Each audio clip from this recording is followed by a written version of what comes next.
Between the hills, the stars, the sky, the river so clear, river so clear. In our Unitarian Universalist community, we celebrate diversity of beliefs, and we are guided by shared values, which are printed in your order of service and can be found, of course, on our website.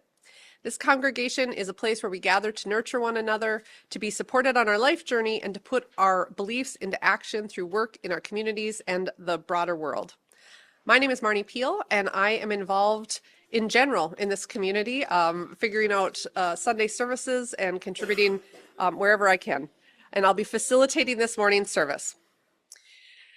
Before we dig into our service, I want to acknowledge where we are. We are in a place to which Nueta, Hidatsa, Sanish, Dakota, Lakota, Tsitsias, Mete, and Anishinaabe peoples all claim belonging, connection, and deep knowledge. As we learn to honor where we are, let us also learn to recognize all our relatives, here human and more than human, and find our way to be in right relationship here. And so now we're going to deepen into our service, and we'll take the tone for this service with the words nourished and transformed, which come from Lisa Garcia Simpson. Spirit of life and love, spirit that lives within us and between us and among us right now. Within this beloved community and in our work for collective liberation, may we continue to weave the web of trust and care to keep our bodies safe. But more than that, may our bodies be the site of healing, joy, and freedom. May we refuse to let our spirits be depleted and hardened by the forces of hate. Instead, may we open ourselves to be nourished and transformed by the movement for justice, knowing that our collective story is not what we are fighting against, but what we are fighting for. For ours is the work of creation. Ours is the work of inviting people into an irresistible movement, rooted in our belief that a new world is possible. And the center of our work is love and joy and the spirit of abundance. These are the things we are fighting for, and these are the things we are fighting with. May we know deep in our bones that this is the call of our faith. Blessed be. At this time, we are going to join Unitarian Universalists all over the world in lighting our chalice. Would Mary please come forward to light the chalice? And if you're on Zoom and you have a chalice candle, please turn on your camera and you can share this moment with us while I read the chalice lighting words once it is lit. Our chalice lighting words this morning are entitled, Always a Voice Arises, and they're from Reverend Scott Taylor. As we light this flame, may we hear what it has to say. Come back to your center, it calls. Return to the quiet, it whispers, the quiet we long for and that longs for us. From this stillness, always a voice arises, if we let it. So come, friends, let us listen once again. Let us find that flame inside that guides us back home. Ann Alquist is a recognized leader in public media and an expert in community engagement. Her deep commitment to community and local media started as the news director of a citizen journalism newsroom in Minneapolis, training and coaching community members to produce local news. She's worked with large urban public radio stations as well as rural stations in the remotest parts of the United States at the National Center for Media Engagement. Prior to joining Prairie Public, Ann raised $1 million for KCAW in Sitka, Alaska, to build renewable energy-sourced radio translators across the panhandle in southeastern Alaska. While Alaska is her forever home, Theodore Roosevelt National Park will always be her favorite. But before we welcome her, I just want you to know I've gotten to know Ann a little bit over the past months, and she is one of the most curious, interested, alive people I've met in a long time. I really enjoy her company. She's easygoing. She's got an adorable dog all hunkered down in her car that I got to meet yesterday. And she is just a really alive person with some big ideas. And I think you'll hear some of the work that she's working on, but North Dakota is lucky to have her here. So please help me welcome Ann Alquist. So when Marnie and I were talking about me coming here, I said, do you want me to come before the election or after the election? And so we opted for this date. Not, I think, because of the election, actually. I think just because the timing just kind of worked. Something, yeah. So I stand in front of you on the precipice of a historic election. We stand together on this precipice, and the whole world has its eyes on us. You know, I think of the Robert Frost poem, you know, two roads diverged in a wood, you know, Will we take one path? Will we take another path? That's what it feels like. And one of the paths, if chosen, has much uncertainty for over half of Americans who are concerned about our democracy. There was a poll that well over half of our country is concerned about the state of our democracy.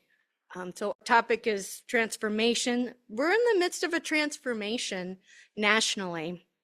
So I wanted to come to you with a story today about one community and my work at Prairie Public to engage with members of that community.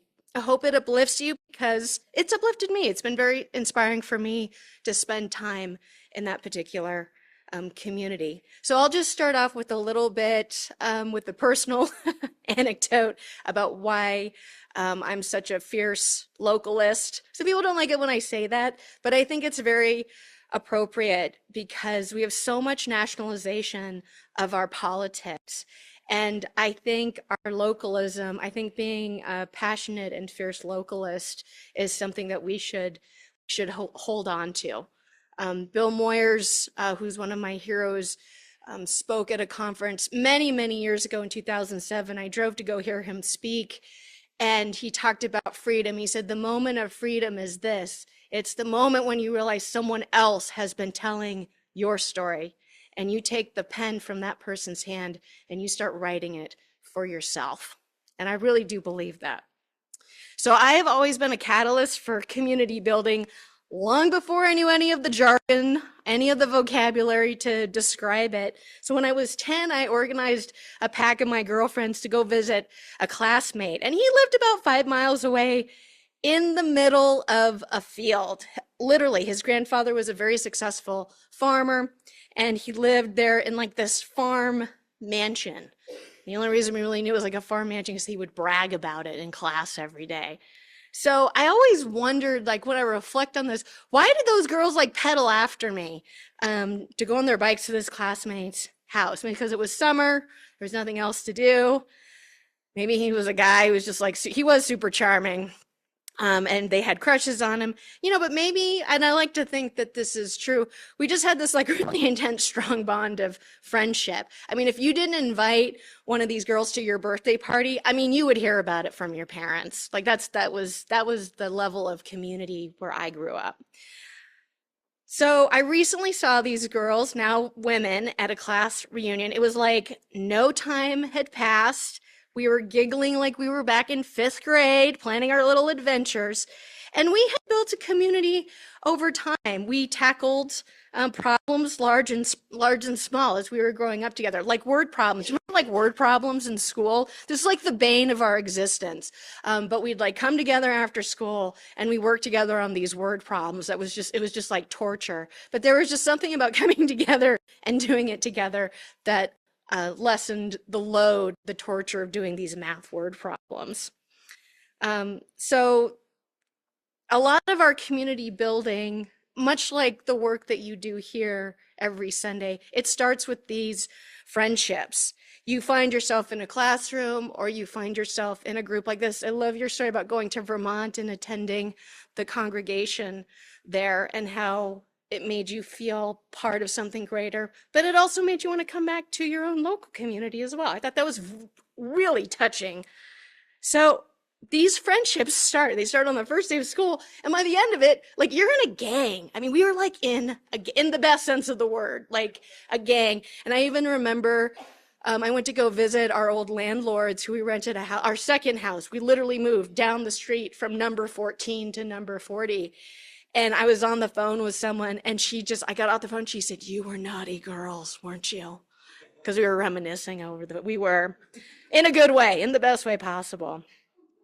So the community that I'm talking to you about today is Watford City. This is what's happening in Watford City, a few hours west of here. This is a community that's come together in recent years with thought, with intention to create transformation. They're creating their own future. That is a topic of discussion in Watford City, where they live, because they know that transformation at scale is only possible when we come and work together. So like me in school, they didn't choose their community. You know, I didn't choose the classmates who were going to show up at the school. But they found themselves in the same place at the same time, asking the same questions, much deeper questions than how the heck are we going to get to this guy's farm mansion in the middle of a field? Like much more deeper existential questions. To the little girl whose main concern is whether or not there's going to be pizza, that is a huge concern in my book. Absolutely. I like her. We've been spending a lot of time in Watford City. When I say we have a Western reporter, Katie David, who's based here in Bismarck, along with our news director, Dave Thompson, who I'm sure many of you know, radio legend, according to Governor Burgum. And we hired a Western reporter because we wanted to be intentional about how we were covering Western North Dakota.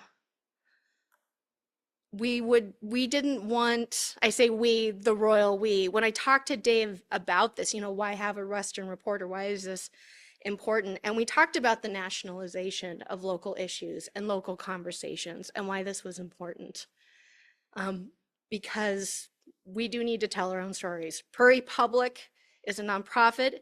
It is the public's airwaves. We don't own it. You own it. They are your airwaves. We work with you to make sure, that's our mission, that you are educated, involved, and inspired as part of our work. But why Watford City specifically? There are plenty of places in Western North Dakota. So Dave Thompson, our news director, he made this decision. I had just started.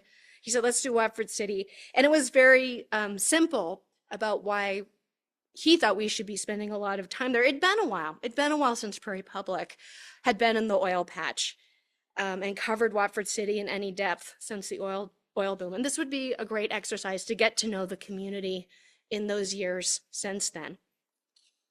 So enterprise journalism, because this was going to be an exercise in enterprise journalism, is when reporters find their own stories instead of relying on news events or press conferences or press releases, although we welcome those too, Marnie. Or from anyone.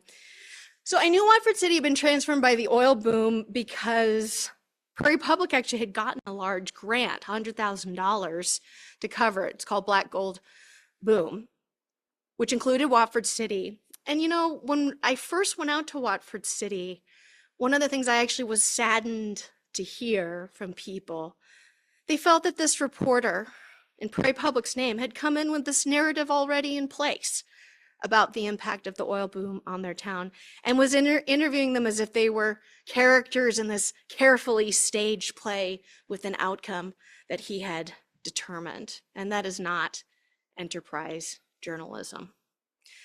So to give you a picture of Watford City by the numbers, it's about 10,000 residents. The census ticks it a bit below that, but my sources at the local utility says otherwise. So if you look at the number of people who actually have utilities in Watford City, it's more like 10,000.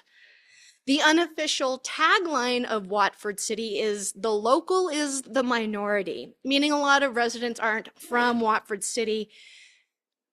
And we can touch on that phrase later. What does being from a place actually mean? So geographically, it's in the heart of the oil patch, unlike Dickinson, which is a bit further south. But Watford City, also early on in the oil boom, made different decisions, which is part of why it's part of the foundation of why its transformation has built up momentum that's going on today. So one of the early decisions was to spend, they prefer to use the term invest, in their infrastructure and improvement projects, rather than tuck it away into a fund. This was a very intentional decision, and it was made with an eye towards the future. They had, with a good deal of confidence, still a good deal of confidence, the knowledge that the production of oil wasn't stopping anytime soon. They had immediate needs, and I think this is the critical piece, and that often gets overlooked if it gets looked at all in the history of community transformation. It had a group of people who had collectively agreed on Watford City's long-term strategy, which was to be there long into the future as a great place to live, to stay forever, a forever home. So none of this is written down. There's no mission statement. There's no strategic plan that needs to get dusted off periodically. It's just understood. It's just in the water in Watford City. And it has what we in the community engagement and community development space would call momentum. It has momentum. And you've probably felt this in your own communities or family lives where like there's just some momentum for things. So I think the special part about this momentum, because I've been asking myself this question, like, what's in the water there? What is the secret sauce? And I keep coming back down to people. It has a core group of committed people in local city and county government. And I think this is the other piece that I've noted as well as I've spent. So I've been there 5 times for 3, sometimes 4 days, once for a vacation because I wanted to go to the park because the North Unit is better than the South Unit. Ooh, fighting words. We can argue about this later. This core group of people, they left Watford City. They didn't see a future for themselves there. And now they've come back. I actually think that's really important about Watford City's story. And I think it's a key part about transformation, going out into the world, seeing how other places do things, meeting people from different places, being inspired by it, being shaped by it, changed by it, and then taking it back, bringing it back to your hometown. I mean, that's kind of like the purpose of a professional development conference, right? You know, you send your people out, you want them to come back inspired, refreshed. They're going to take some ideas, they're going to bring it back, transform their company into something bigger, better, faster, stronger. But nobody sent these people out. And certainly nobody predicted the oil boom. So I asked one of them over the summer, he's a young dad with a new baby, driving a lot of the changes in Watford City, about how he decided to return to his hometown. He's not an oil guy. He studied business and political science. And it just came down to this. He loves Watford City. He loves his hometown. And he remembers when it wasn't a great place to live. He remembers when people were leaving, like himself. He left for many years. He remembers the depressive state of what it's like to lose people in your hometown, like other towns feel in North Dakota.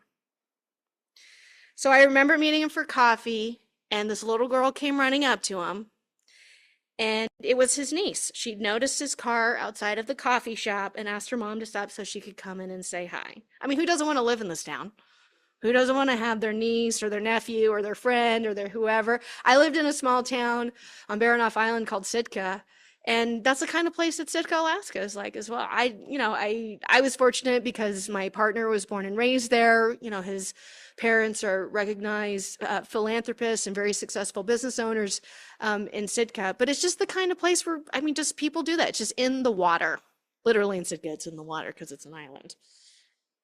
So that's a lot of what's driving him to keep Watford City transforming for the long term, to create this community where people feel like they can belong. He's got a big task in front of them because so many people, because the local is the minority, as he said. So where the local right now is the minority, but the majority of the residents are in the process of becoming local. So just to go into sort of like these micro moments about what this transformation looks like, it's got this stability thanks to the oil boom. They took advantage of this excess in cash, lots of money to build essential infrastructure and building for a future where they are a conference hub in western North Dakota, thanks to their proximity to Theodore Roosevelt National Park. They've got this charming downtown. It's also utilitarian, though. The coffee shop took it upon themselves to build a private post office because the regular post office didn't have enough P.O. boxes to accommodate the oil workers who needed to get their mail. So the town did it. They built P.O. boxes. Solving these small problems has poised Watford City to solve its big problems: housing, childcare, and looking to a future without oil. So they've solved some of these small problems. They've got the big school, they've got the Rough Rider Center, they've got the technical college. They've made these investments in infrastructure that perhaps we take for granted in larger cities like Bismarck and Fargo. But their biggest issue that they're tackling, and some of you may have heard the story that we aired last Monday as part of our series about Watford City, is about housing. They've opted into a pilot program that allows renters to put 2 years of their rent payments towards a mortgage, towards a down payment towards a mortgage to own a home. Because here's the problem in Watford City. They've got a lot of really well-paid oil workers, and there are plenty of $600,000 houses in Watford City. If you want to buy a McMansion in Watford City, I wish. I would love that. But there are all the workers, the essential workers who have to support them, the school teachers, the nursing assistants, the psychologists, all of the things that come up, the service industry, all the things that go along with needing to support. I used to live in Anchorage, also an oil town. There's just like all the different services. And so they're also decently paid. They can afford $400,000 homes, which is not nothing. But those homes do not exist, or not readily available in Watford City. And so this was a problem that they have been addressing through this pilot program. And this is the piece that I think is really fascinating about Watford City and why it's important for us to tell our own stories and to be in the place and to immerse ourselves and engage in communities authentically and deeply about the narratives that they are telling themselves. And how I feel as a public media outlet, we need to make sure we're amplifying that narrative and working with in co-construction of storytelling. Watford City turned out 73% for Donald Trump in 2020. It's very conservative, very small government. It's got a classic rural mindset. We're going to do things by ourselves, and they have. They made the decisions. They opted in immediately to that pilot program. They were happy to do it because it solves their problem that they have all agreed upon. And I think that was the most important thing about transformation, is that when we can all agree on what the problem actually is, making the decision is really easy. So in this time of uncertainty, in this time of fearfulness, I just want you to remember that there are always going to be problems to be solved. I just moved into a new house. I'm trying to get my living room set up. The lawn is looking shaggy. The neighbor just came by and he's like, he's got a lawn care service. He just mowed it. I'm never going to forget this guy. He just made it onto the never ending, holiday card list for the rest of my life for mowing my lawn in a time of need. He saw a problem. He saw how he could be purposeful, and he just did it. So I want to get back to my trek. Biking out to the farm mansion with my gang of girlfriends. We did eventually make it. We arrived. We solved our problem. After getting lost, this is no cell phones, this is in the 90s. No cell phones, no MapQuest. It was really hot. And I remember a National Geographic documentary about summiting Mount Everest, and the voice of Orson Welles comes out. It is one thing to summit Everest, but it is another thing to come back down alive. Well, now we had to get back home. So we get there. So now we got to get back. We got lost. It's hot. It's starting to get dark. We're on the clock. We're supposed to be home by dinner time. The pressure's on. Got these people looking at me, trusting me to get back home. They're hot. They're tired. We didn't plan for it to get cooler. Some of the concerns, we don't have coats. We didn't prepare. There's always I feel like there's always a group. There's the doomsday member, the Drearies. I think I was talking to Pat about the Drearies, in workplace cultures. There was one of those.